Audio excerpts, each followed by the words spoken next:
Hello, friends, and thank you for joining us for another episode of Fort Worth Roots. We went ahead and scheduled the studio, and I realized, well, what's this going to take if I want to release it? Do I have to call Keith Richards up? And he's like, sorry, mate, it's $20,000, or something like that. More information on all of our sponsors at the end of the show, along with more information on upcoming events. Real quick, this episode is sponsored by Roofing Solutions by Darren Houck. You can find them at roofingsolutionsHouck.com or get them on the phone at 817-882-6520. Yesterday, we released an episode with Casey Smith from McFly's Pub. That's episode 153, I believe. And then tomorrow, we're going to try to release an episode with Amanda Victoria and Rita Alfaro as we kind of cover the Amplify 817 showcase that's coming up pretty quick here. And then, God willing, and the creek don't rise, we're going to try to get out a new episode right after that, and then just keep firing them at you until we get through this backlog. We got an event coming up real quick, and I want you to mark this on your calendars. If you want more information, you can go to our Facebook page and look for our Facebook event for September 23rd out at Pouring Glory. This is our big annual event, and this year it is benefiting Cook Children's. We're going to have live music, vendor market, special food menu, an award show that we put on last year, but this one's going to be bigger. We're going to do a live podcasting. We've got a co-host, Mr. Sean Russell. The 4 bands that are going to be playing, we got the Jay Birds, Itchy Richie and the Burning Sensation, Late to the Station, and Cassandra May Lawrence. Again, this is happening at Pouring Glory, September 23rd from 11 a.m. to 6 p.m., and we want you to come. It's been paid for. Your admission has been covered. So come hang out with us, have a good time, eat some wonderful food, and listen to some badass music. Today's recording is with a return guest. If you haven't checked out episode 75, The Doctor of Fort Worth Rock, I encourage you to check that out. I really nailed the intro on that episode. I did a great job of describing exactly who this doctor is. But since episode 75, I've been to so many of his shows, and we've hung out so much that that's all just kind of secondary to me. Now he's a great friend, and he's an incredible Fort Worth musician. Of course, I'm talking about Dr. Stephen Troum with the extremely popular Fort Worth band, the Troumatics. Today, we get our friend to play for us twice in studio at the Fort Worth Roots Podcast Studio, located just outside of downtown Fort Worth. You can find all of the information on this band at thetroumatics.com. You can also find them on Instagram at Troumatics. That's Troumatics. It will be in the show notes. He's a world-renowned hand surgeon by day, and he's a Fort Worth rock star by night, affectionately referred to as Doc Rock here in Fort Worth. Thank y'all for being here. Let's start the show!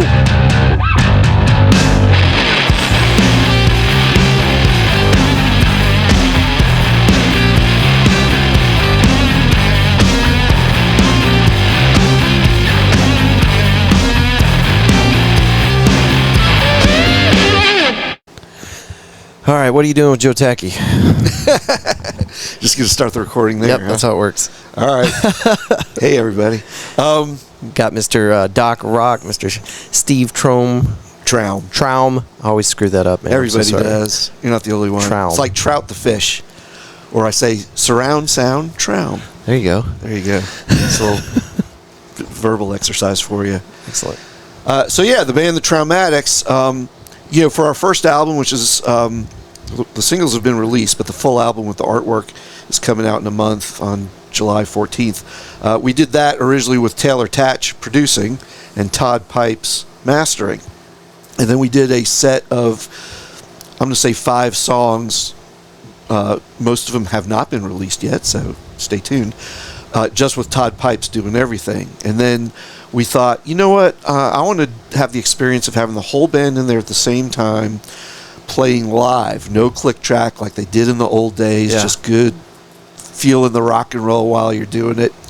And Joe Tacky at Cloudland Studios had the perfect space for it. Plus, he's got his reputation and credentials out there. Right. And so it was a pleasure to meet him, actually go into the studio, and we did 3 songs over at Cloudland. And so I've had now one session where we've worked on some mixing on one of them, and then I'm due back, I guess, in another week and a half, and we'll do some more to try and get these songs, mixed right. And then probably, Joe doesn't like to do his own mastering, so I'll probably bring him back to Todd for the mastering. But we recorded our live version of Sympathy for the Devil, which we've done in concert and has always been a popular, encore closing number. Yeah, because you guys kill it every time. And it's just a lot of fun to play. We do it our way. And I'm like, I want to get this recorded. And even before, and we went ahead and scheduled the studio, and I realized, well, what's this going to take if I want to release it? Do I have to call Keith Richards up? And he's like, sorry, mate, it's $20,000, you know, or something like that. I mean, this may be cost prohibitive. I had no idea. Right. And then I found out, you know, after the fact, thank God, is like you can actually go on a website like easysong.com. I learned this through Disc Makers, which is where we got our CDs made. And you can apply for a license for any cover song. Really? And it's a compulsory license, which means they have to give it to you. I mean, there's certain exceptions, I think, but they're rare. And it's a statutory fee. So they can't, they have to give it to you. It's a set fee. It turns out for a physical copy, it's around 10 or 15 cents a song. I may be talking about my butt here a little bit. It might be 70, but it's not 20 cents. Right. So, and then there's a fee for them to get it for you. So basically, for $50, I got the license to distribute our version of Sympathy for the Devil on 100 CDs, which no one's ever going to buy, but at least we'll have physical copies. Yeah. And then a certain number of digital downloads, which again, no one really downloads music anymore. Right. And then on the streaming services, they basically license it themselves. And although we won't make any money from it, it'll be out there, will be legal, and hopefully, if you don't know our band otherwise, that'll be like a gateway drug to get us into the rest of our stuff. Yeah, get your foot in the door. Hear our version of Sympathy for the Devil, which is a very popular song, and then you'll check us out after that. So that's the strategy. Well, that's good to know, too, because I just, like you said, I would think that it would be prohibitively expensive to secure that license, but it worked out. Yeah, it did work out. Now, does that cover also, because I know that there are agents of the music industry that pop into local venues to make sure that no one is playing someone else's music, and if they do catch you and that venue is not paying whatever organization a fee, they can fine the bar, restaurant, whatever, because they caught somebody playing music that is licensed to somebody else. So would that cover you to play that song in like a bar or a venue? That's a good question, but it actually has nothing to do with us. Okay. It has to do with the venue. What you're talking about is the performance rights organization, which is different from a license to distribute the music. That makes sense. And so the venue has to pay some fee, and I don't know how it works because I'm not a venue, but you pay it to the performance rights organizations, which is ASCAP, BMI. I think there's a third one. There might be a fourth one on the rise now. But you pay a fee to allow cover music to be played in your venue, and that covers you. And I don't know what the levels are, whether you have to pay a certain amount for a certain number of songs. Yeah, I know there are several venues that when we play, they have a rule: no cover songs. Yeah, because they don't have the full license, I guess, to allow bands to do that. Original content. So the venue gets in trouble, not necessarily the band, to my knowledge. Yeah, I think you're right. And I haven't really heard of that happening locally, although you hear rumors of that happening. Have you heard of that happening Well, locally? I talked to the guy up here down the street whenever they opened up Grump's, that burger place, and I had asked him because there was a section inside the restaurant before they had opened up, and it looked like a stage. I mean, maybe I'm using my imagination a little bit, but it looked like a stage. And so I asked him about live music because automatically I'm thinking I know some people that would like to use that stage. Correct. Right? And he said, no. That's just it's a little riser. We're going to put some more seating up there. And I'm thinking, okay, it does look cool. So, but anyway, we got to talking about it, and he said, we used to do live music at some of our places. They have multiple locations all over DFW, and he said, yeah, we got hit with a fine one time because somebody was playing a cover song, and he told me the amount, and it was just astronomical, and I can't remember what it was, but it was not cheap. So so his rule is just no more live music, which sucks, man. But yeah, so I guess it is a real thing, and there's another venue down the street here called Boulevard Brew. My buddy Garrett owns it, and they play live music sometimes, and we got on that conversation because I asked him after having that conversation with the owner of Grumps, I'm like, are you going to do the ASCAP thing, like just to kind of protect yourself? And he was telling me how much it costs just to get that whatever licensing or whatever, and that is prohibitively expensive for a new business owner that isn't just rolling in dough, which a lot of our friends that have businesses here in Fort Worth are not having that experience rolling in dough. That industry is suffering still. Yes, it is bad. Yeah, I know that I was talking to another venue owner. This was in Dallas, though, and his rule was if you play on our stage, and they have a gorgeous stage, no cover tunes. Yeah. But during the day, when there isn't, they have background music playing, but I think it's a special subscription they pay to a service that the licensing fees are included, and it's a little more, digestible, I guess. Right. At that level, I didn't go into the details with him, but if he's just playing music over the the PA system for public versus bands playing cover tunes, so sucks. Yeah, it's just kind of one more obstacle preventing people from being able to hear good live music. Well, and it would be a little bit more acceptable if I thought that money was going to musicians, to artists, but that's just that organization paying themselves. They're not going to go, oh, we got you, here's the fine, now we're going to give that money to Doc Rock because you're playing his song. That's not how it works. I'm less than a blip on their radar. Although I will say this, I'm a member of ASCAP. That's the performance rights that I use, and I've been getting royalties. Have you really? Yeah. Okay, so I'm completely wrong about that. So I do get money. It varies. I think that like if some of our stuff streams on Spotify, some of it goes to DistroKid, which is the distribution that me and a lot of other independent artists use. I see that a lot. And so I'll get a tenth of a penny or something from them.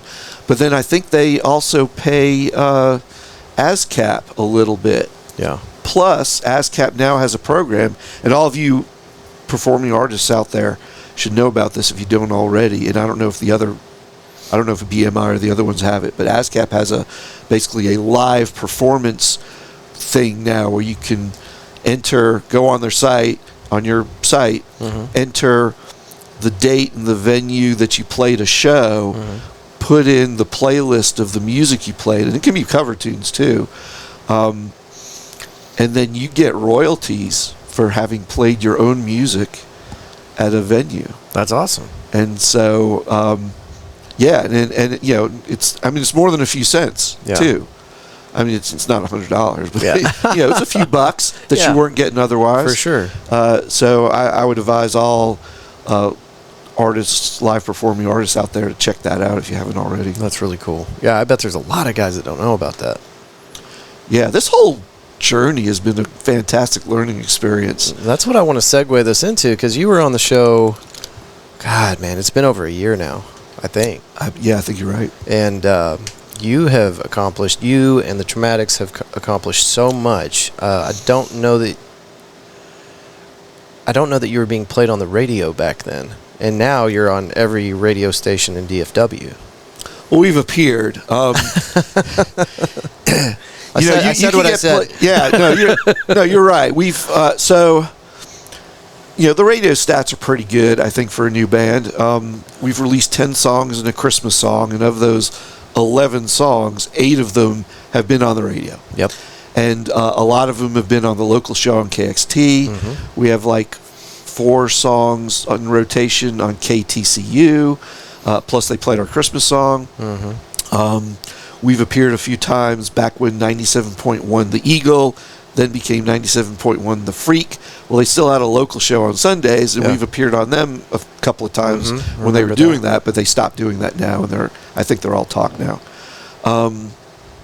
We've lately been on 88.1 Indie, which is KNTU, which is the University of North Texas radio station. Denton. Yeah. So,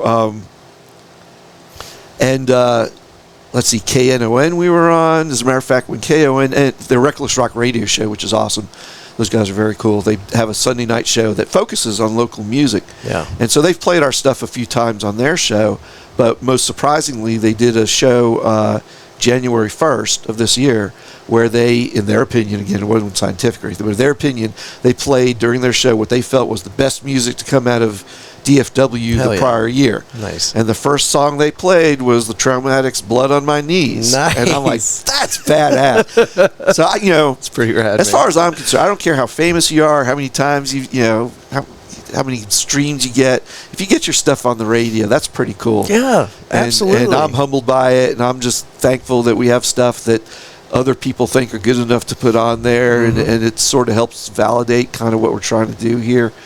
But yeah, and then across several internet-based streaming stations, Rarity Rock Radio, which is out of California and is national, is about to feature our new album in July. I think we're being featured on their Under the Radar show. Now, how did you I'm make say that July connection? 26th. How did you get connected with those guys? We connected on social media. Somehow, I was posting about us being on radios and stuff, and I think Deep Dallas Radio or some of the other ones. And they popped up and like, hey, congratulations, if you want to send us a song, we'd be happy to hear it. So I'm like, what the hell, Yeah. You can't win if you don't play, right? So I went ahead and shot them one, and they're like, oh yeah, we're going to play it. Nice. Tell us more about you. And, this is all through emails now. And, so I told them a little about us, and that we had an album coming out. Well, let us know when the album's coming out. We may want to do a feature on you. And so, sure enough, it's coming up. And I don't know when this will air, but if it's after July 14th, it's available now. But if it's before, it's coming out July 14th, and then on July 26th, I think on Rarity Rock Radio, which is online. They're going to do, I think, starting 6 o'clock our time. They're going to do a feature of the album, Nice. Watch Me Burn, which is the name of the album. Very cool. So let's tell the young musicians what they need to do in order to get plugged in like you have, because you are probably the best example that I've seen so far of a new band going through all the paces, making all the right connections, and getting your music distributed far and wide. What would be step one for a new artist trying to do what you're doing? So that's a good question. I think step one, and you'll hear this from a lot of professional advisors, is make sure your music doesn't suck. A lot of people write music, and let's face it, there's a gajillion things that's on people throw up on Spotify or whatever, and not all of it is good. And and it's hard for people to sort through all of that to find the good stuff. It's unbelievable. But if you're able to write good music and it's good, and I'll tell you how I did it, then you know what? Spend some money to get it professionally recorded. That's what I a lot of people have their home systems, and they sound like demos. Yeah. They might sound like good demos, but there is a difference, because I did it the same way. I had a home recording system. I thought I was making fantastic demos, and but if you compare my old stuff to the stuff that I had done professionally, the stuff I've done professionally does sound better. It does get on the radio. Yeah. So I think it's worthwhile if you really want to truly invest in a good product. But how I started was I got serious about my songwriting, and I joined a couple of local songwriter organizations, and the Fort Worth Songwriters Association and the Dallas Songwriters Association. And both of those have avenues where you can submit your music to be critiqued by other songwriters, not your mom, not your family, not your friends. And it costs $10 or $15 to go through the process, but you get good feedback that you can build on to make your songwriting better. And as you evolve into a good songwriter and you have a good set of songs, then that, all right, I want to record them.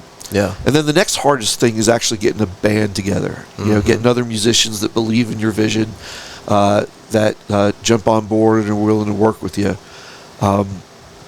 But I was able to do that because I have other friends. As you mentioned, your previous broadcasts, I am a physician as my day job, and I have other doctor friends that play music, or spouses of nurses and stuff. So the Troumatics now is me, Doc Riot, who's a family practice doctor. He's on bass, right? He's on bass, and then Sonic Boom, who's the husband of an OR nurse. And so that's the band as it stands now. That's your drummer. That's our drummer. Yeah. And they both believe in the music, and they believe in what we're doing, and they're having a great time, and I make sure, we're all having a good time, because that's the other thing. Mm-hmm. But yeah, practice, don't just practice 2 or 3 times before a show.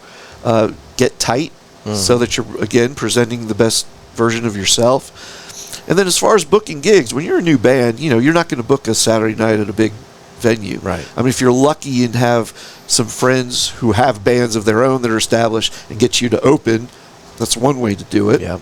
Make friends. Make friends.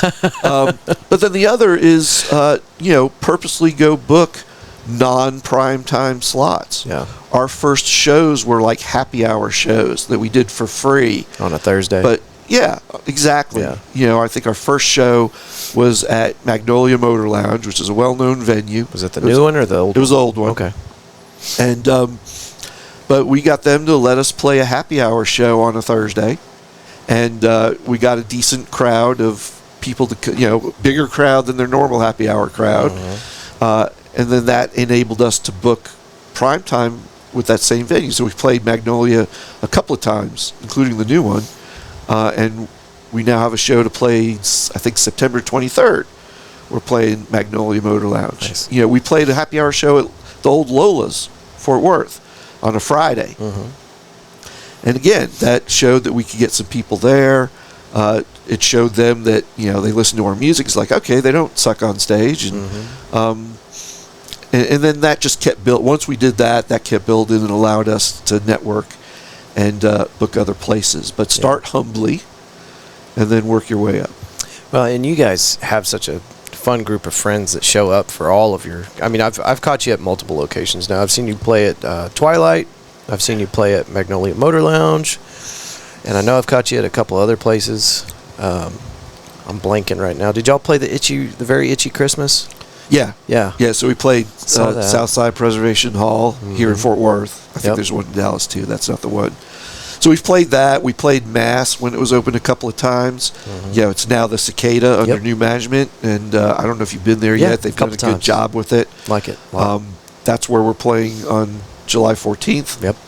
I'll be there. We're playing Twilight again on in August the 26th. Then we got Magnolia Motor Lounge, and then we just booked a show at Harvest House in Denton on October 7th as part of a Neurofibromatosis Foundation fundraiser. But it's open to the public, and it's going to be this huge event, and we were honored to have been asked to play that. That's really cool. So it's like medically geared, but it's going to have live music and and a new audience, because we haven't played Denton before. We were supposed to play Howling Mutt with the Jaybirds, I guess a month or two ago, but then Howling Mutt closed 2 weeks. 2 weeks before our show. And so they didn't even contact us directly. They just put on their Facebook, hey, if you got a show after this date, it's canceled. Man, I tell you what, I love you guys on a lineup together. Jaybirds and Troumatics. That's a good lineup. Whoever else is playing, that's fine. But you guys together is great. It is. Love They're awesome. Yeah. JP and Jen are awesome. They're very cool. Yeah. They've also accelerated very quickly too.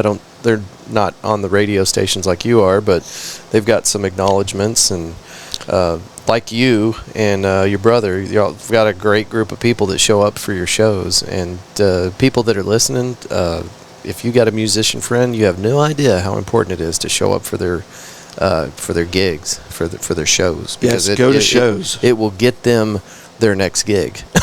It will. It will help. Even if it's not your band, go show up to shows, bring friends, promote it like it is your show, and hopefully they will reciprocate. Yeah. I know I go to a lot of shows, where I'm not playing just to hang out. Do. I see you everywhere I go. I try to catch shows too, and 9 times out of 10 you're there. Yeah. I try. I mean, I love live music, and I wish there were more people that shared that love. I'm sure there was a time COVID screwed a lot of that up, obviously, but it really is a fun thing to do and an enriching thing to do. And I think one of the challenges is getting, the younger generations interested in seeing, unknown bands to hear new music live, rather than just cover and tribute bands, which have their place, obviously. Right. And, but if you want new music to thrive in your hometown, you got to support it. Yeah, that's something that we've been trying to carry that flag and really kind of harass people about it to a point, because that's one of the connecting fibers for our city. And as far as commerce and people visiting these restaurants and bars that we're talking about that are struggling because of the new economy, this is one of the things that'll get people more involved with the community and just get out of the house. But you can go see. We did this one weekend. I went to Ridgely Room, which not a fan of that one particularly, but we went. And then we went to Magnolia Motor Lounge, and there was one other place that we stopped by. Anyway, long story short, a couple of the shows were free. I think one of them had a cover. It might have been Magnolia. I don't remember. But we paid $15 in total. We went to 3 different venues, and we saw like maybe 15 or 16 bands. And this was all in one weekend. And so you compare that, $15, and you're right up front, and you're getting a great show, and then afterwards you get to talk to the band, you get to hang out with them, maybe take some pictures, buy some swag if you want to, versus one show, George Strait, Dickies Arena, you're paying $450. Nosebleed. You're mostly watching the monitor. You're not even watching the person on stage because it's too small to see. And they're like, oh, look, and there's a lot of pageantry there. Yeah. But that's what you're paying for, is you're paying for a glorified movie pageantry thing, and not really the music is an art form in itself. Right. And I don't get it. I'm with you, man. It's like $10, $15 max. You can go see, and it's usually several bands. And most of these things are free, right? Yeah, original stuff. You can get right up to the stage if you want to. There aren't these, third tier nosebleed seats. Yep.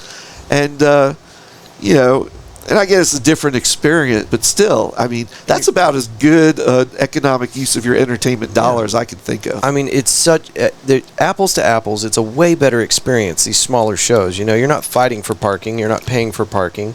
You're not paying $18 for one shitty beer, Oh, yeah. Like they've got like 4 beers to choose from and a tall boy, and you're going to pay $18 for it. You're going to like it. Right. It's just a better experience. And then you think about all the people you're supporting, every single one of those bands and everybody that's in those bands. You're supporting them when you show up. You're supporting the venue. It's you're supporting local economy. It's just better. It's just better. So how do we sell that? How do we make that?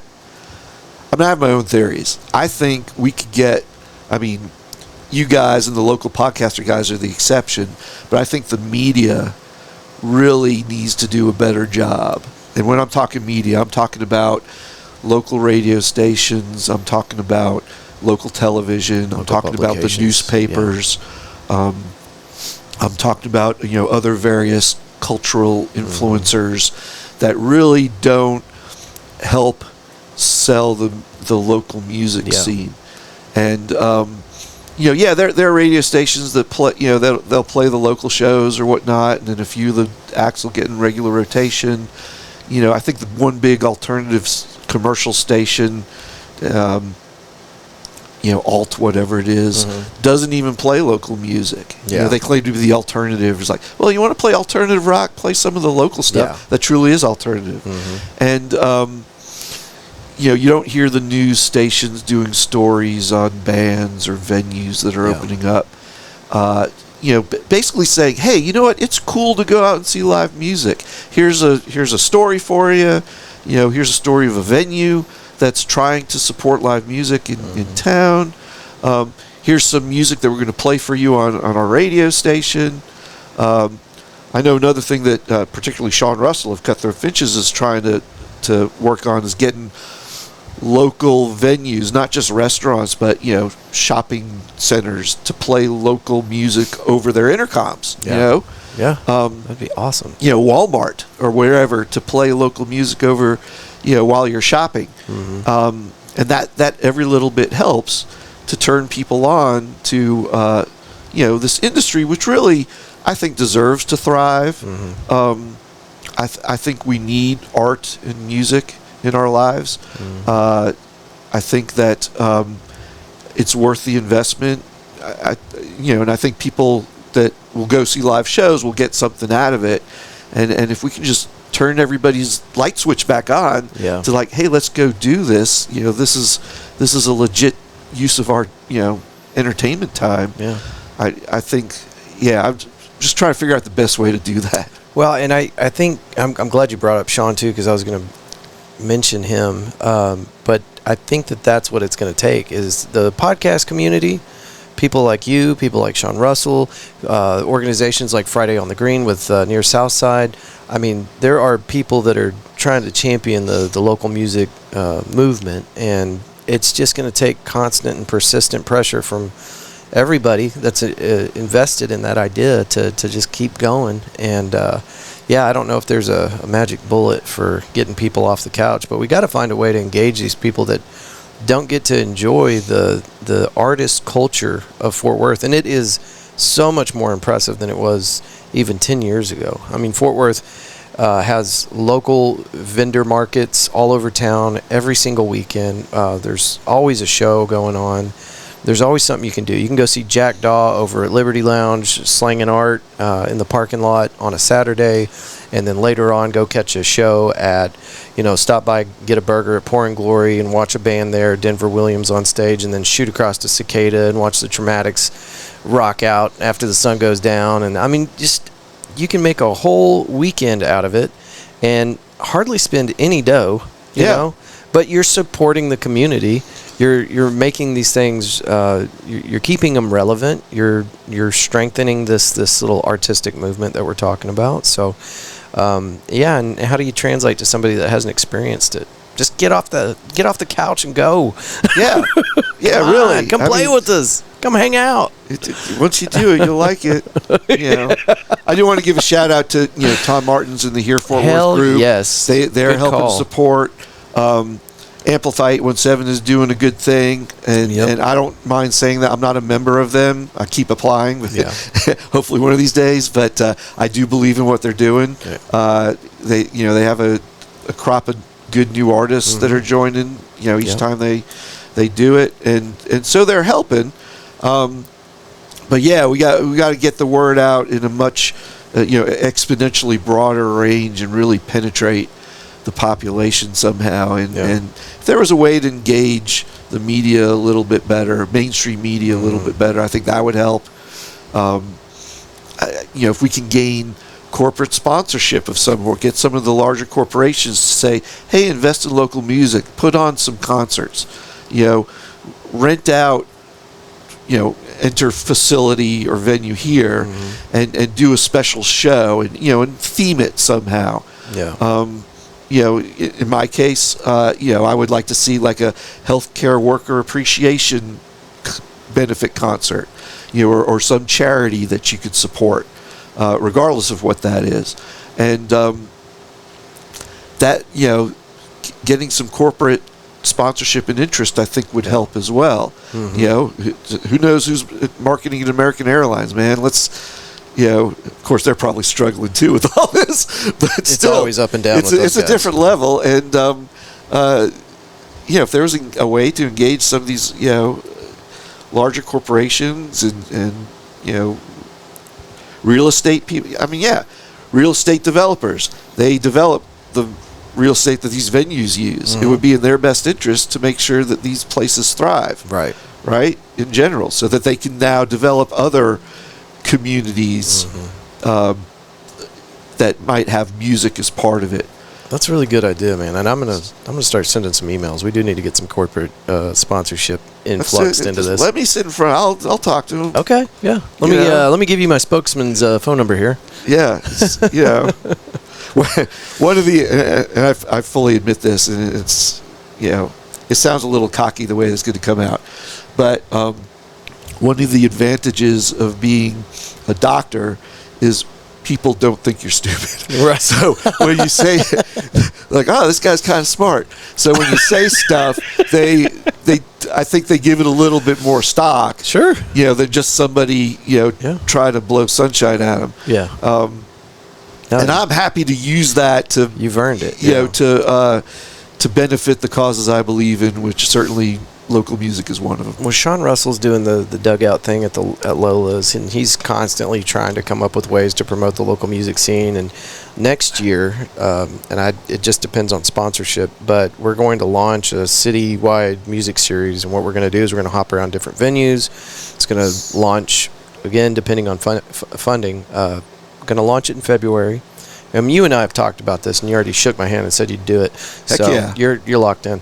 Anyway, start in February, terminate in September, and every month, at least, if we had the funding to do 3 bands, 3 different days every month, we would do it. But what I'm going to try to set my sights on is 1 band, 1 venue every month up until September, and then every band that played in that music series is going to be on one stage at the end. In that September event. So big festival. Mm-hmm. And I want to grow it. I want to promote it and see if we can't get that turned into something that has a serious reputation. And before you know it, we got every musician in Fort Worth. That's a lofty goal. But get as many musicians involved with it as possible. But we need more stuff like that, and that's what I kept hearing is we need more stages, we need more opportunity.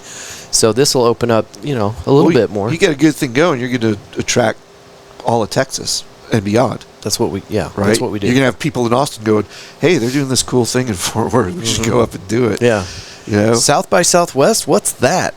Yeah, right. We're going up to this Fort Worth Roots music-wide series or citywide series. Well, it's like Friday on the Green, which is an awesome event, but they have their sponsors, right? Mm-hmm. And you can see to. They announce them and they've got them on their banners, and so I think that's the key to make it happen. It takes money to make the stuff happen, and then you have to offer I guess commercial where everyone can see it. Yeah.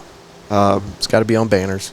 Yeah. So, and just have this partnership, between corporate and commercial and the music industry, and that's the way it'll thrive. So I think, But like you said, plant the seed, right? You got to start at modest or humble beginnings. Start humbly. So it's right. Realistic goals with the doctor and the podcaster and Sean Russell over there with his mortgage loans, and we got to get.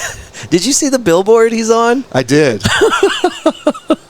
I stopped and took a little video of that just because it was hilarious. I'm going down the road, and just out of the corner of my eye, I see Sean Russell's hat on a billboard. I didn't see Sean Russell. I saw his hat. And I did a double take, but it was too late, and I'd already passed it. It's iconic at this point. I don't have to see his face. I know he's at a venue. Anyway. That's a cool moment, though. Your friends start popping up on billboards. That's pretty cool. That is cool. So a long time ago, when it was more viable, I actually was running a TV commercial during Texas Rangers game. Was this like Gotta Call Saul style? Well, no, it was a little classier. I did this commercial. Ken, my brother, produced it. We ran it during Texas Rangers games. That's so cool. A lot of people saw it, and it generated some buzz during that time. And we're talking 15 years ago, probably. Yeah. What were y'all promoting? What's that? What were y'all promoting? Oh, my practice. Okay, 15 years ago. Yeah, it was Steve Troum hand surgery, basically, when I was at my old practice. And then we did a thing with radio where the Eric Nadel and Matt Hicks did a little blurb about, hey, fans, make sure you check out TexasHealthyHands.com. Dr. Steve Troum is a specialist, blah, blah, blah. And that was cool for a while. But then it became prohibitive to do that. That stuff's expensive. Yeah, it's unbelievable. And the return on investment wasn't what I had hoped. But, man, it was fun when we did it. And it did generate buzz, even though it may not have specifically generated dollars in the bank. But, it's fun. I mean, it's fun to see your friends out there, too, because a lot of people came up to me when they saw the TV commercial and kidded me about it. It was a good time. Yeah. you brought your guitar. We got the auxiliary cable out here. I think we need to probably get a little bit of Doc Rock on recording here. You want to? I've been working on some new stuff. Okay. And so I may play a song or two that hasn't been released yet that we're finishing up with. Heard it here first. Todd Pipes that hopefully we'll release. We're thinking about releasing one of them maybe in September. Mm-hmm. Again, the digital album is releasing in July, so I'm not going to release any new singles until after that. Yeah. But thought, man, I like old Andrew. Let's play him a new song. You're the best, man. Thank you. So, now drop that headset, grab your guitar, and we'll get you hooked up. Should be interesting. But normally I play, I play with a microphone on the stand. Yeah. And I can change the distance of my head to the microphone. Not now. In order to control. Oh, look, it's Ken Scott texting me. We can hook your phone up to Bluetooth and he can call in if he wants. We're just confirming our dinner plans. Where y'all going? What did I do? We're going to V's House, which is a Vietnamese restaurant in Hearst. Oh, okay. Actually a nice place in a shopping center that's mostly deserted. And you're like, what is this place doing here? In the middle of Hearst in this deserted shopping center. It's right at Bedford Euless Road and near where Melbourne comes in, where the Northeast, I think is the Northeast Mall. Okay. But it's on Bedford Euless Road, kind of right in the crotch between that and Airport Freeway. Yeah. Okay. And it's in there, really good restaurant place that's a little bit higher end than what you would think. But worth it. It's not super expensive. Yeah. But it's a little bit nicer than the I guess the strip mall fun place that you might pass. You wouldn't think there in a shopping center it'd be that nice. Yeah. Yeah. I need to. You want me to grab something? Yes. Can you grab that silver capo on the top of the cabinet? The only reason I knew what a capo is because Hillary Obermiller was talking about hers last time she recorded here. Her and her husband. Yeah. All right. So, can you hear that? How's that? Yeah, you can bring it down a little bit.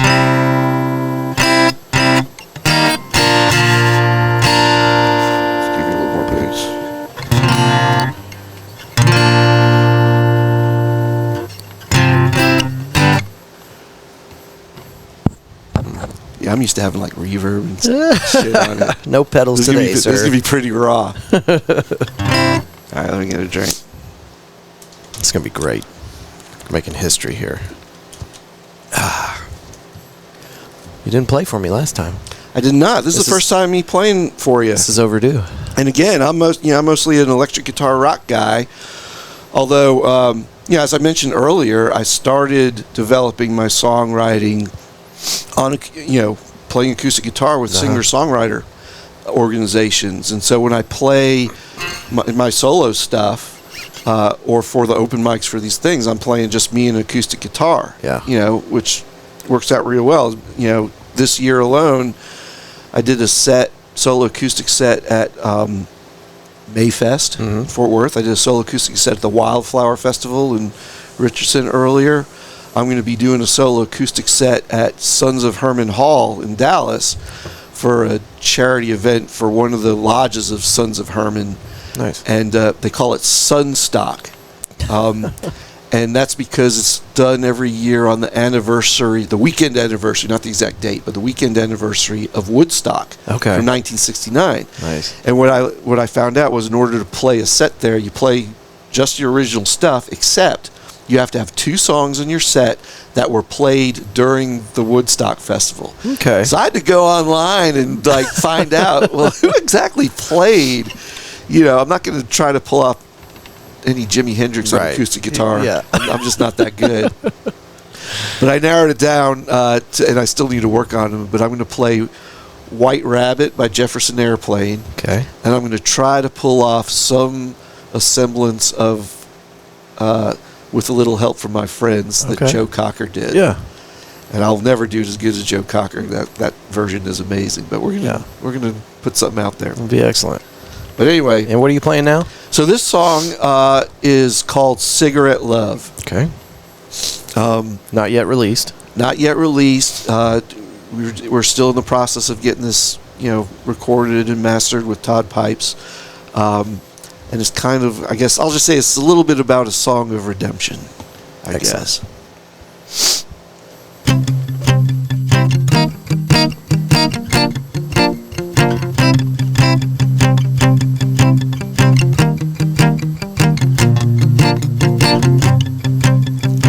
The last drag of your cigarette was the moment our eyes met. I could peer into your soul. I saw the dark and I saw the whole. You played it tough, but they called you bluff. So when you've had enough, I got love. I'll save you with my love. I'll save you with my love. I swear I'll be there to save you with my love, with my love.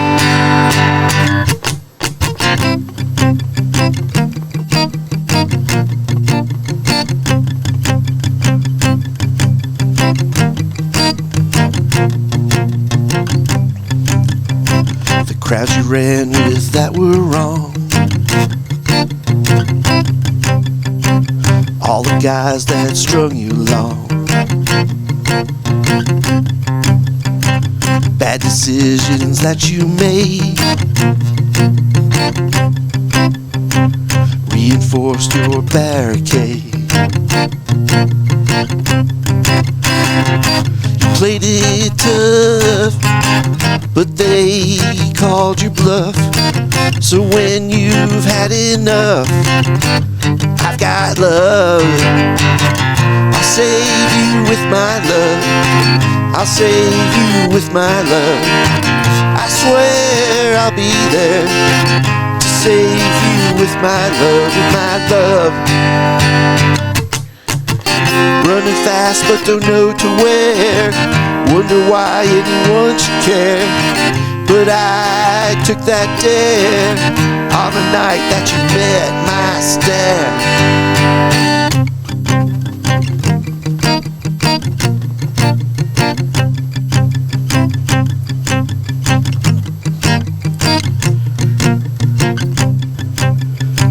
Let me in and I'll begin. Get you on your feet again. Let me in and I'll begin. Get you on your feet again. Let me in. Let me in. Let me in. I'll save you with my love. I'll save you with my love. I swear I'll be there to save you with my love. I'll save you. I'll save you. I'll save you.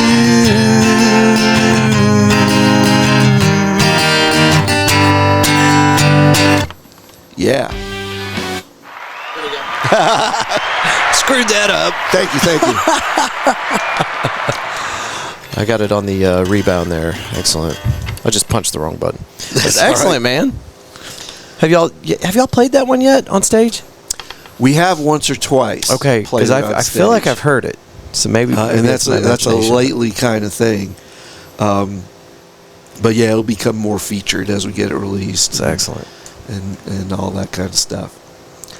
So yeah, a little new music. What sparked the message of that song? How'd you come up with that?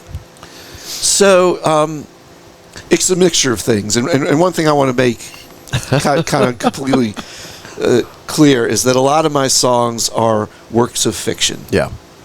Based loosely on characters that may or may not have been in my life, may or may not have been me, but not necessarily. Yeah. And then I build on that to make it even more fictitious. Yeah. But this song was conceived mostly, I guess the original thought that gave rise to this song was, I remember kind of back in high school, I was a nerdy kid. I was well behaved. I got good grades, whatnot. That's how you get to be a doctor. Yeah. A surgeon. Right. But certainly there were also the kids that skipped class, hung out in the parking lot, smoked, which you weren't allowed to do when you were 15, right. 16 or whatever, 17. And not just cigarettes sometimes, right? But those group of kids always seem to have at least one hot chick. Yeah. Right? And you're like, and again, this is complete high school angst and built up hormones and stuff. Sure. It's like, man, if that chick just would see the light and not make these bad decisions and hang out with those kids and hung out with a clean cut guy like me, I bet she'd be happier. Yeah. And that's the underlying thing. Again, completely fictitious. Yeah. But you see these people that have made bad decisions or are hanging out trying to be cool or whatnot, and on the inside they're unhappy because they know they've made bad decisions or they know they may not be in where they want to be in life. And you think, again, all you need is love, right? Yeah. And so that's a very common theme in rock and roll. And so I brought that into this. So Save You With My Love. And Todd Pipes actually named that song Cigarette Love just because, Save You With My Love or whatever. I think there are too many other songs that kind of sounded like that. Right. But anyway, I think it captured the gist of the song and that sort of thing. I'm not familiar with Todd Pipes. We brought him up a few times this episode. Where does he run his studio out of? So his studio now is in Colleyville. Okay. So Todd Pipes, for those of you that don't know, he's a lead singer and songwriter along with his brother Toby Pipes for Deep Blue Something, and they're best known for that 90s hit Breakfast at Tiffany's. Oh, okay. So he's a established rock star. Yeah. Toured Europe, did the whole thing. Very cool. Toured with a lot of famous people. But then after that, he had a music studio that was where Sean Russell started. Okay. Called Bass Propulsion Laboratories. Nice. And I don't know exactly where it was. It might have moved a couple of places. But he recorded and produced the first Flicker Stick album. That Flicker Stick became famous for winning the Battle of the Bands on VH1, and then Sony took over the record and redid it before they released it. But Todd did a lot of the original recording on stuff. And then I think Todd also worked with Drowning Pool in the early days. Yep, it's one of my high school bands. And so he's done a gajillion other things too. Yeah. I'm certainly doing him a disservice by not mentioning all of them. Yeah. He's mastered a ton, just about everything Taylor Tatch produces. He'll send to Todd Pipes to master, and that's how I met him. Was our first album was done by Taylor. Taylor sent it to Todd. I happened to run into Todd on one of the rare times he actually went out in public at Lola's. He was hanging out backstage with Sean Russell, and they were doing a show with Taylor Young Band. Taylor Young, Toby Pipes, Todd's brother, is in that band. Taylor Young has done a ton of studio work for them, and it also has known them for literally decades. And so I went to the show, went back to say hey to Sean. Sean introduced me to Todd. Nice. And I'm like, oh, Todd. And he thought I was going to say, oh, Breakfast at Tiffany's. Oh, that's my favorite song. The same crap he gets all the time. I'm like, oh, Todd, you mastered my songs. And then Todd's like, oh, really? And then we talked, and then, after that, I realized he lived a lot closer than Austin, Texas, which was a long drive. And I love Taylor Tatch; he does amazing work. But just the economics at the time, it was better for me to do the second, half dozen songs just locally with Todd, and hope to work with Taylor again one of these days. Yeah. But this last bunch was done with Todd, so I guess the proof will be in the pudding once we get them released and see how they're received and that sort of thing. Yeah. But, that's Todd Pipes. Great. Now, you promised me at least two. What else you got? Two? Man. Come on. Don't leave us hanging. You know what? He's moving his capo. I wasn't going to do this. This literally is a brand new one. I don't even know that we played it live yet. Okay. We might have played it live once because we've done so many shows. I think we threw it out there one time. So don't be too critical, folks. Yeah, and this is actually one of the 3 songs we just recorded with Joe Tacky at Cloudland live. And this one's called, I don't like delving too deep into politics because you're always going to piss somebody off. Hell yeah. But, because they're so polarized now. But this song is kind of about that. It's called Civil War. Okay. And then we're literally engaged in this, social media civil war where I doubt that any of the 2 extremes of the sides will ever agree to anything and come together. Unless it's got something to do with their paycheck. Yeah. They seem to rally around that. Maybe so. But even, normal folk like us that might have political leanings one way or the other, there's such a... It's just getting farther and farther apart. And at some point you have to say to yourself, you know what? This is how it's going to be for a while. I need to learn to live with it and be okay with it and not be so pissed off all the time. And that's kind of what the song is about. And 2 things about the song. One, there are things in this song, regardless of what side you're on, there are things in this song you're going to like, and there are things in this song you're going to hate. Yeah. So I think the end result is everyone's going to hate this song. Hey, if that's what you're going for. Well, it's not. It's mostly like, there's stuff that you're going to hate in the song, but it's there, and we got to learn how to live with it. And as you'll see, the punchline is, I've learned to live in this civil war. So here we go. Let's give it a shot. You got this. See how it goes. It is a sing-along, so if you want to sing along out there, the sing-along part basically goes, woo hoo hoo, la la la, oh yeah.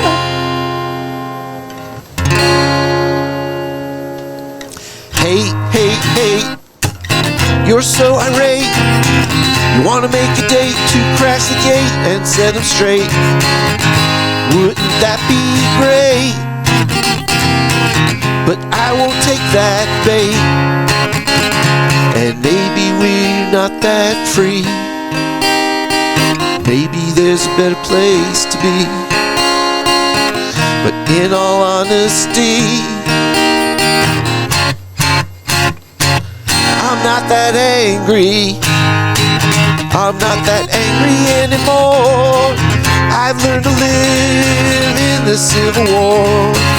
I'm not that angry anymore. I've learned to live. Woo hoo hoo, la la la, oh yeah.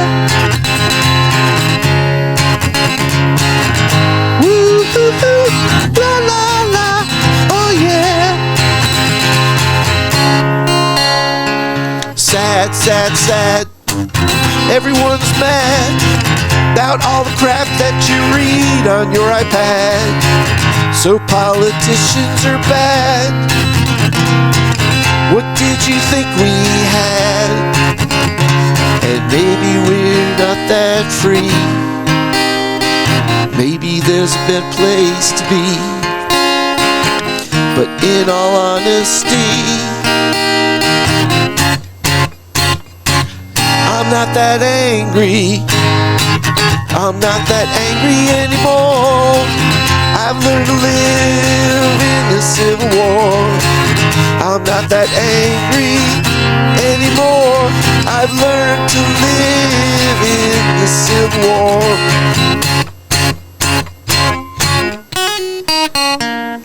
Every day I face what becomes tomorrow's waste. Surrounded by disgrace, I hold my place. Choke, choke, choke, I can't see through the smoke. Are you awake or are you woke? And can you take a joke? Or have we lost all hope? And maybe we're not that free. I don't know. Maybe there's a better place to be. But in all honesty, I'm not that angry. I'm not that angry anymore. I've learned to live in the Civil War. I'm not that angry anymore. I've learned to live. Woo-hoo-hoo, la la la, oh yeah. Sing it with me. Woo-hoo-hoo, la la la, oh yeah. All right, come on. Woo-hoo-hoo, la la la, oh yeah. All right, bring it home. Woo-hoo-hoo, la la la, oh yeah. All right.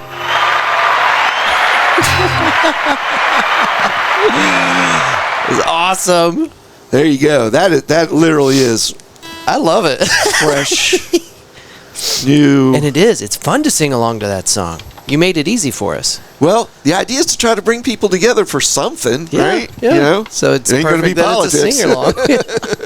Usually I just do like a little quick snippet for social media, but I got the whole video. I think I got the whole track. And I started it by zooming in on the shirt because I'm wearing a Troumatics shirt today. That's awesome. Which is actually kind of random. I didn't do that on purpose. Really? Yeah. I don't know if I believe that. But It's true. It's cool that you're wearing It's it regardless. true. This is in the regular rotation, man. I wear this at least once a week. Awesome. Yeah. Love this shirt. Do you still have any Fort Worth Roots shirts? I'm going to cut a new batch, and we've Okay. got a guy here locally who is probably just completely fed up with my bullshit. But I've been telling him like, yeah, I'm gonna get a design together, and we're gonna do this. We're gonna make some shirts, and it's one of those things. The goalpost just keeps getting moved back. But we have an event, the big event in September, like last year, and I need to make sure I've got some shirts. Now they will not be free this year. I did it last year; it was free, and I spent. Yeah, I missed out, man. In excess of I can't remember the exact dollar amount, but it was close to $2,000 on T-shirts. Oh, they're not free to make. No, and I gave them away for free. And they went up too. Yeah, so this year it's like everything did. I'll make them as cheap as possible, but you people are going to have to help. Yeah. I don't know how much they're going to cost, so I don't want to throw a number out there, but I'm not going to try to, make a bunch of money off of this, but I do need help paying for them this year. So I think probably what I'll do is I'll make up, 30, 40 shirts. And then if anybody's like, damn, I wish you weren't out of shirts, I'll make another batch with the money that we get from the first batch. Yeah, But, there you go. yeah, last year, dude, I legit went broke on that event. And most of it was because of the shirts. Yeah. That was the biggest expense. So. Oh, man. But people like shirts. And Chad Butler from the Funky Panther podcast. Yeah. He sent me a picture, and this was a couple months ago, maybe a few months ago, but he was just out at a place doing a thing, and he caught somebody running around in a Fort Worth Roots podcast shirt, and I'm like, that is wild that you, because, I mean, we gave out, I think, 100 shirts. Holy cow. And I haven't seen anybody wearing, I mean, even my friends, like, just kind of evaporated into the ether, but anyway, so yeah, we'll get some shirts. I'll make sure you get one. All right. And I'll try to break for some extra shirts from homies. So I'm cool with that. Yeah. Awesome, man. Okay, so I want to get you back on the show. Let's not wait a year and a half to do it. Absolutely. And then we need to get your bro on here too. I know we've been talking about it. Both of you guys are just the coolest dudes, and I would love to have you on the podcast regularly. Oh, thank you. And not only that, not just because I like you, but you're one of the people that we were talking about that's helping the local musician community. So if you've ever got an idea, if we can ever help you do something, or you want us to set up the podcast at a gig or a performance or whatever, I'm always here to help. Oh, awesome. So any dang old time. Don't think I want to take you up either. I hope you do. You guys can even co-host. If you want to just jump in on a recording one weekend, let me know. Okay, so where can people find your content besides the radio? Everywhere? Yes. All over the place? Well, I mean, our website is thetroumatics.com, and I try to keep that up to date as far as like the next 3 shows we're doing. Of course, our music that's digitally releases on Spotify and iTunes and all the typical online streaming services. I think you can go on YouTube and find a few videos, and then also the Troumatics-topic, which is a YouTube station that DistroKid makes. I have no control over it, but they put a picture of the album cover, and you can listen to the song for free on YouTube. Certainly, you can download it off iTunes if you wanted to, have it. We have a Bandcamp site and a Reverb Nation site. I think you can buy it off of Bandcamp. I don't know that we just have the cheap, low freebie thing on Reverb Nation. Yeah, I'm not familiar with that one. So, but it's another independent band website where people register their stuff. I like to point people towards musicians' Bandcamp and any other spot that they got where people can go and purchase your music, because everybody, I think, now knows that musicians don't make anything off of the stuff that you stream. So if you want to support this artist, you can go to his website and see what he's got to purchase there. You can go to Bandcamp and pay for a download. Yeah, and Bandcamp you can get it, iTunes you can get it. And then, what would be super awesome is if you came to a show, bought a T-shirt, and yes, we have CDs of the new album, and I love CDs. I don't care what anyone else says. I have a CD player in my car. I like listening to whole albums. Yeah. I still have a collection from growing up in the '90s and 2000 that I listened to. You got the big binder with all the sleeves in it?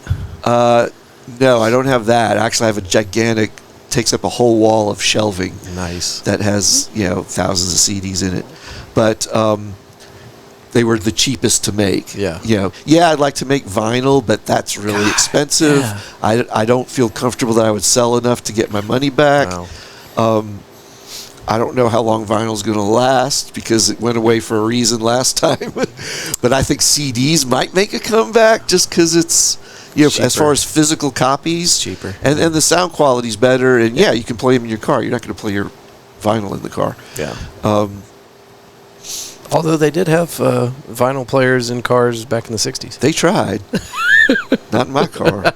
It didn't work so well. But, and vinyl is cool, and I love the fact that it's making a comeback. But economically, I just don't think it's the right decision for me quite yet.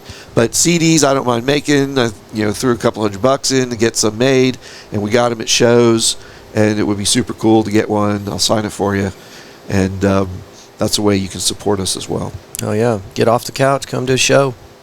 And honestly, all the money I make, I'm just spending anyway. I'm back into the music.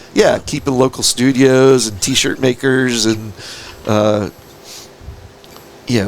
wherever I go to eat my meal at night of a show. Yep.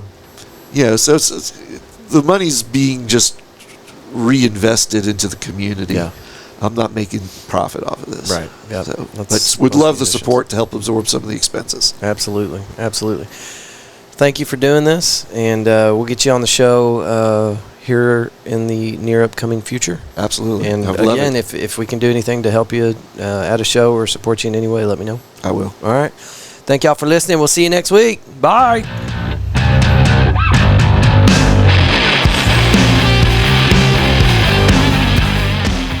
Huge thank you to Mr. Doc Rock. Legendary. Guys, I'm not kidding. We have a lot of incredible bands on here, but the Troumatics accelerated so quickly and started playing on so many radio stations that it'll break your neck break speed. You can find them online, thetroumatics.com. You can also get them at Bandcamp, troumatics.bandcamp.com. On Instagram, it is at Troumatics. That's Troumatics. And again, that is in the show notes. Dr. Stephen Troum, thank you. Surround Sound Troum. Make sure I'm saying this right. Dr. Stephen Troum, thank you very much for being on the show. I'm trying to make sure I don't say that name wrong anymore. He hears it all the time, and it's got to be just so annoying. All right. Doc Rock. Instagram, at Troumatics. Ladies and gentlemen, we got the big show coming up September 23rd out at Pouring Glory. This is we did this last year. We called it our 100th episode release party. This year, it's just the big event. What we're going with. This one is FWR 23. Next year we're going to do FWR 24. Just keep it simple. Anyway, September 23rd, 11 a.m. to 6 p.m. It is benefiting Cook Children's. We're going to have 4 bands on stage for you.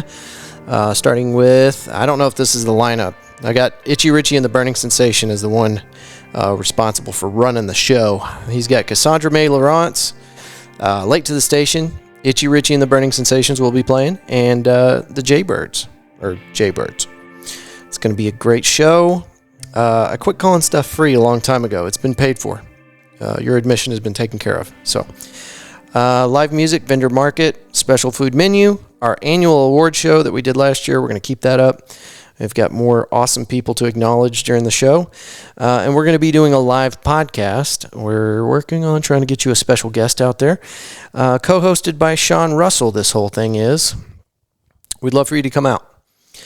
Support these musicians. Support this thing that we're doing. Trying to put shows on for you and have a good time. Last year was amazing. You guys really showed out last year. Hoping that the same folks show up and bring about 10 friends.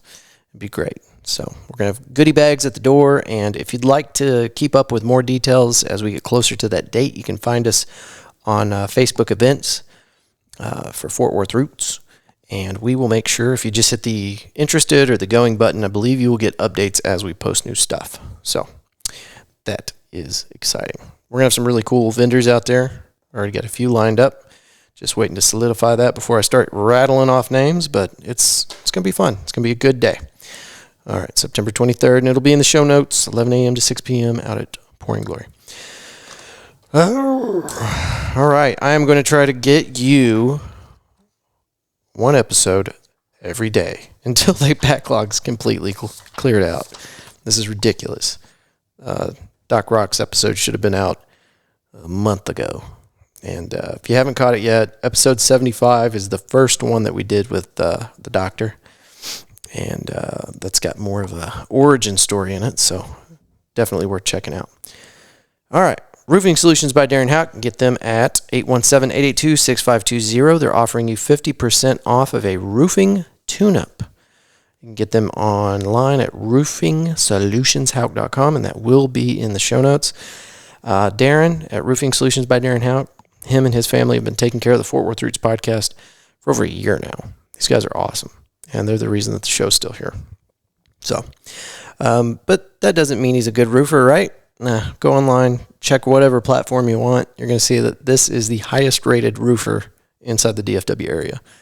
Great reviews. Check that out. Again, his website is roofingsolutionsHouck.com, and his phone number is 817-882-6520. That will be in the show notes. Houck Walker Originals. Go to houckwalker.com. They offer a huge variety of unique and personalized gifts, also laser engraving and also laser engraving to customize just about anything you can think of. Woodpostmetalworks.com. They've got an offer code for you. You've heard me talk about these guys. You've seen me put their stuff on social media. You can get 10% off on this stuff. Just at checkout, use podcast817 in the offer code box. They specialize in metal signs with or without LED backlighting, fence and gate repair or installation, light steel fabrication, industrial plasma cutting, and more. Keep Fort Worth Roots awesome. Keep Fort Worth dollars in Fort Worth pockets. That's where you need to go to find yourself interesting gift ideas for those two last sponsors. Body Machine Fitness. They're located at 2300 West 7th Street here in Fort Worth. That's part of the Left Bank Shopping Center. They offer a truly one-of-a-kind fitness experience. Your first class has already been paid for. Go to bodymachinefitness.com to schedule your first high-energy cardio strength group fitness class with best-in-industry trainers, cutting-edge audio and lighting system. Show up early or stay after the class for the IR sauna and nutritious snacks in the lobby. McFly's Pub. That was yesterday's episode. I actually released it on Saturday, promoted it today on Monday. McFly's Pub, the owner, Casey Smith. Casey sat down with us to do a really fun recording, and we're hoping to do more with that guy because he's got a ton of really awesome stories. He knows literally everybody in Fort Worth. So anyway, you can go to McFly's Pub, check this place out yourself. We talk about it extensively in that episode. It's a 1980s Back to the Future themed bar with a very impressive outdoor area and fire pit. Hang out and bring some friends for pool, darts, cornhole, jumba jenga, and catch a live event with the local musicians on stage multiple times every week. I believe Tommy Luke is still doing the Tuesday open mic night. That's always fun. I think when I hear open mic, I think probably not that good. But you got some legends just rolling up with their guitars and doing a little picking and grinning on that open mic stage there with Tommy Luke at McFly's Pub every Tuesday. So check that out. Pouring Glory, we just talked about them, right? 1001 Bryan Avenue, Fort Worth, Texas. Pouring Glory is a growler refilling station. You get these big old jugs, take it in there, they fill it up, and you take your jug with you. It's the best way to travel with beer, with a closed lid on it, of course. They serve craft beer, award-winning food, and also have an excellent stage for live music. It's been a little bit warm for their patio, but the interior is awesome. And that patio is a great place for Dog Park Sunday. Doggos get to come out and be let off the leash, I believe from 11 to 4 every Sunday. And they've got dog bowls out there and a water mister system that provides you with a little bit of coolant from above on these hot August days. So, yeah, it's hot outside. But if you're going to be outside, this is the place to be outside. What else we got? Cowtown Nutrition. Don't forget about these animals. Located at 5430 River Oaks Boulevard, they offer a healthy alternative to that compulsory fast food craving. You can also load up on your favorite Herbalife products and learn about their fitness groups that they hold on location at Cowtown Nutrition. Check them out on Instagram at Cowtown_nutrition. And thank you to all of our sponsors. These guys are awesome. Show a little bit of love for my friends here. Go check them out. Keep Fort Worth dollars in Fort Worth pockets, I always say. Is that it? Is that really everything that I've got for you today? I think it is. All right. So I'd really like you to go check out yesterday's episode with Casey Smith, owner of McFly's. And I'd love for you to check back in later this week. I'm going to have an episode releasing with Rita Alfaro and our guest, Amanda Victoria, who's going to be playing at the Amplify 817 Showcase. Is it Will Rogers Theater? It's Will Rogers, right? I think so. Anyway, more details to follow. That's why you got to watch the episode. I don't know what I'm talking about. I don't have those show notes in front of me yet. But they did it last year, and it was awesome. This year is going to be even better. And our buddies Gasagi, the Japanese taiko band that practices every Sunday at the Fort Worth Roots Podcast Studio, are going to be opening up the show. I believe it starts at 6:30. And they're going to be out front beating them drums up. They've been working tirelessly on new music and perfecting their art so that they can put on one hell of a performance for you. That's enough babbling out of me. Thank y'all for being here, and I'll see you here in a couple days. See you.